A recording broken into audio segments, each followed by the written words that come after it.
We are here with Senator John Cornyn, and wanted to talk to you about the issues on Texas's border.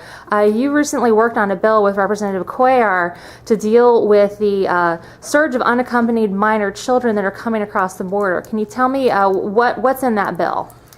Well, this was a narrow piece of legislation, but designed to fix a loophole in a 2008 law which allows these children, once they're detained by Border Patrol, to be turned over to family members in the United States to await a court hearing at some future date. Not surprisingly, most of them don't show up for the court hearing, so it is a magnet, really, for continued surge of illegal immigration, particularly these unaccompanied children from Central America.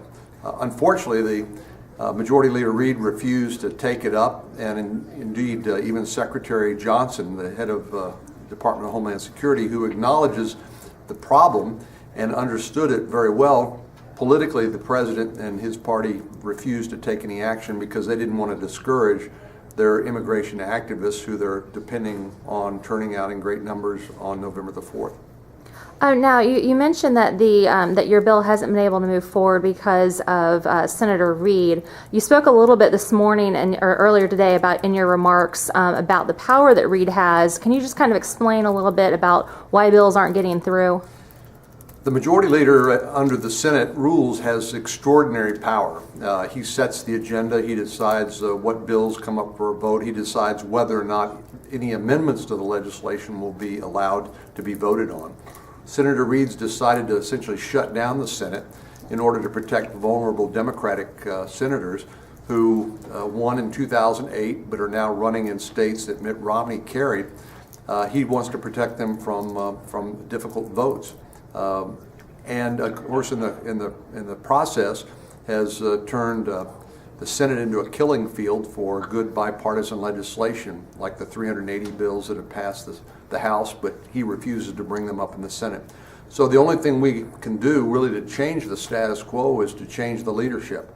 And my hope is that with a Republican majority next year, we'll have the ability to move these bipartisan pieces of legislation through Congress consistent with our principles.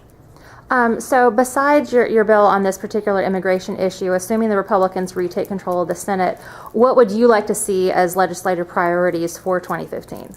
Well, there are a number of areas that I think, some of the things beyond just the fiscal issues that loom very large, things where we've worked on a bipartisan basis like freedom of information reform, opening the government up, making it more transparent and accountable. We've also seen criminal justice reform, some that had their incubator right here in Texas with groups like the Texas Public Policy Foundation take hold nationwide, and there's bipartisan support for those criminal justice reforms. If we can just get an opportunity to vote on those on the floor of the Senate. And then there are things that we have to do relating to national security. The president refuses to consult with and seek authorization from Congress to go to war against ISIL. He's asked for authority to arm and train Syrian rebels, which I think is, I'm very doubtful that that's going to be successful, and certainly won't deal with the larger threat that ISIL presents. And then I'd love to see us vote on a balanced budget amendment to the Constitution. Both parties have been at fault in spending money we don't have, but someday somebody's going to have to pay that money back, and interest rates are going to start creeping up again, crowding out other important items in national priorities like national security or even the safety net programs that enjoy broad bipartisan support. So I'm optimistic that given the majority, given new management, that we can actually put legislation on President Obama's desk. What he decides to do with it once we do that is going to be up to him, but it'll be very clear who can govern and who can't. Okay, thank you so much, Senator. Thank you, Sarah.